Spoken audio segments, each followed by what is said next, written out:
كله بقى عمال يتكلم عن قد ايه الذكاء الاصطناعي هينهي الموظفين وهيعمل ايه في سوق العمل والمجتمع. بالنسبة للبيئة بقى إيه الحوار، احنا بجد ممكن نموت بسبب الذكاء الاصطناعي. هنعرف كل ده النهارده، بس قبل ما نبدأ الفيديو يا ريت تدعمنا بلايك وشير الجمال بتوعك، ولو اول مرة تشوفنا فعل زرار الجرس وتشترك في القناة. ومعكم مصطفى من قبل اكسنت.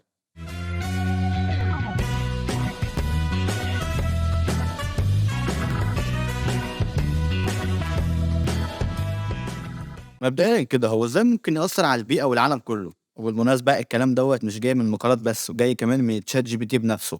أولًا زيادة استهلاك الطاقة الكهربية، ده ليه بقى؟ لإن طبعًا كل ده شغال على أجهزة خارقة أساسًا، فبيستهلكوا طاقة كهربية غير المعتاد أصلًا. فإيه اللي بيحصل؟ ييجي بقى وراها على طول زيادة الانبعاثات الكربونية، ووراها بيبقى تلوث الهوا، وطبعًا كل ده من العوامل اللي بتأثّر على طبقة الأوزون، وطبعًا كلنا عارفين طبقة الأوزون وزيادة الحرارة والتلج يسيح وكل ده أنت أكيد عارفينه. يعني جايين يقللوا البترول عشان يخلّوا كل حاجة خضرا، جات الذكاء الاصطناعي هيفرتكنا كلنا، فربنا يستر بقى. تاني حاجة التأثير على التنوع البيولوجي، يعني إيه؟ يعني هيأثّر على تنوع الأرض بين حيوانات ونبات وبني آدمين والحاجات دي كلها. إزاي بقى؟ هنفترضنا هيغيّر في أنماط أراضي كتير بسبب الأجهزة دي، هيخلّي في كميات كبيرة من نباتات معيّنة تموت أو ممكن تنقرض أصلًا، وده اللي ممكن يأثّر على الحيوانات، وإنه ممكن يعرّض حيوانات كتيرة مهددة بالانقراض. وطبعًا زي ما أنتم عارفين يوم ما بيحصل تأثير في النبات بس بيلف إزاي على الدايرة الغذائية كلها، لإن ده كله كمان ممكن تأثيره يوصل علينا إحنا كمان من الانقراضات والحاجات اللي بتحصل في الدايرة الغذائية دي. تالت حاجة كمان بيأثّر على المَيّة والموارد الطبيعية في العالم، وده طبعًا عن طريق بقى زيادة الأجهزة ديّة والاستهلاك والتبريد اللي بيستعملوه والتركيبات والقطع اللي بيستعملوها والصناعات اللي بتزيد يوم عن يوم، زي مثلًا نقص المَيّة، وده اللي بيأثّر على كل حاجة بيعملها البني آدم من صناعة وشرب وتغذية وحاجات كتير. وحاجة كمان زي تلوث المَيّة بسبب المواد الكيميائية والمسممة اللي بتترمي في المَيّة ديّة، وده اللي مش بيأثّر على المَيّة بس، كمان بيأثّر على الكائنات الحية اللي عايشة جوّه المَيّة.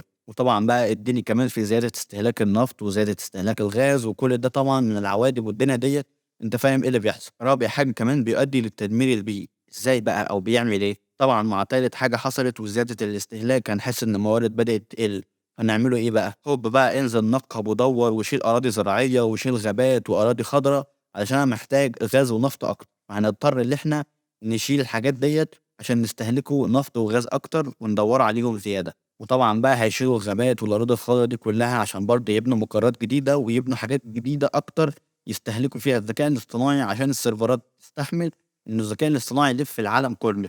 فطبعًا محتاجين أجهزة أكتر ومحتاجين أماكن أكتر، فطبعًا هنشيله أكتر وهنبهدلوا الدنيا من الآخر. ونيجي لخامس حاجة وهي زيادة الأمراض الصحية، إزاي بقى؟ بسبب التعرُّض للمواد الكيميائية الكتير اللي بتطلع من الأجهزة ديّة والاستهلاك الكتير، والناس طبعًا اللي بيبقوا شغالين 24 ساعة وما بيهمدوش، تيجي بقى حاجات زي التسمم وأمراض الجهاز الهضمي والجهاز العصبي، وحاجات مثلًا زي الأمراض المزمنة زي سرطان الكبد وسرطان الرئة وأمراض القلب وحاجات كده اللهم احفظنا يعني. هييجي مثلًا سؤال في دماغك، وليه يا عم ده كله؟ هو إيه اللي هيحصل عشان كل ده؟ لإن ببساطة الحوار مش هيفضل كده، والحوار ده مجرد بداية، وإنه لسه هيزيد وبيزيد يوم عن يوم، ده لو ما كانش كل ساعة أصلًا. أقربها مثلًا عندك أنا أهوّة بقيت أستخدم الذكاء الاصطناعي وأقربها الصوت اللي أنت سامعه دوّة، ده برضه من الذكاء الاصطناعي. لو عايز تعرف الطريقة إزاي ممكن تكتب لي تحت في الكومنتات، ممكن أبقى أعمل فيديو عنها. ده غير إن الفترة الجاية كمان أغلب الأفكار بقى بيساعدني بيها ChatGPT كمان، كل ده بالذكاء الاصطناعي. هل بقى كل اللي أنا قُلته لك دوّة يخلّيك بقى تخاف وتجري وتقفل جهازك وما تستعملش الذكاء الاصطناعي؟ لا يا عم، استعمله عادي، ولازم تلحق تستعمله النهارده قبل بُكرة،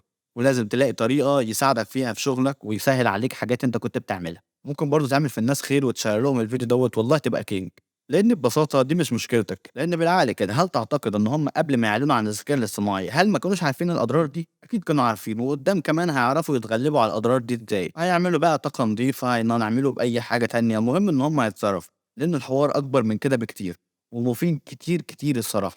وزي ما هو مفيد هو برضه مُضر، بس بقى مش زي الأضرار البيئية اللي أنا قُلتها لك، لإن ممكن يتعمل بيه كمان أعمال سوداوية، ممكن أبقى أعمل لك عليها فيديوهات بعدين. ولازم تبقى متابع كويس أوي للذكاء الاصطناعي وإيه اللي بيحصل فيه عشان ما تترميش في الhuman trash. هتيجي تقول لي إيه ده؟ هو إيه الhuman trash دي؟ لأ دي بقى استنى لها فيديو لوحدها، بس المهم دلوقتي لازم تكون متطلع على كل جديد، وربنا يحفظنا كلنا وخلّي بالك من نفسك. وبس كده نكون خلصنا، بس أكيد مش هيبقى آخر فيديو عن الذكاء الاصطناعي، لإن الكلام لسه كتير والحوار لسه كبير أوي، ولو احتجتوا أفكار معينة اكتبوها لي برضه تحت في الكومنتات. ويا رب نكون فدناكم، ما تنسوش تدعمونا باللايك والشير الجمال بتوعك، ولو أول مرة تشوفنا اشترك في القناة وتفعل زرار الجرس عشان تشوف كل جديد. واتابعنا برضه تحت على بقية الصفحات هتلاقيها في صندوق الوصف الرابط كلها تحت، ومع السلامة.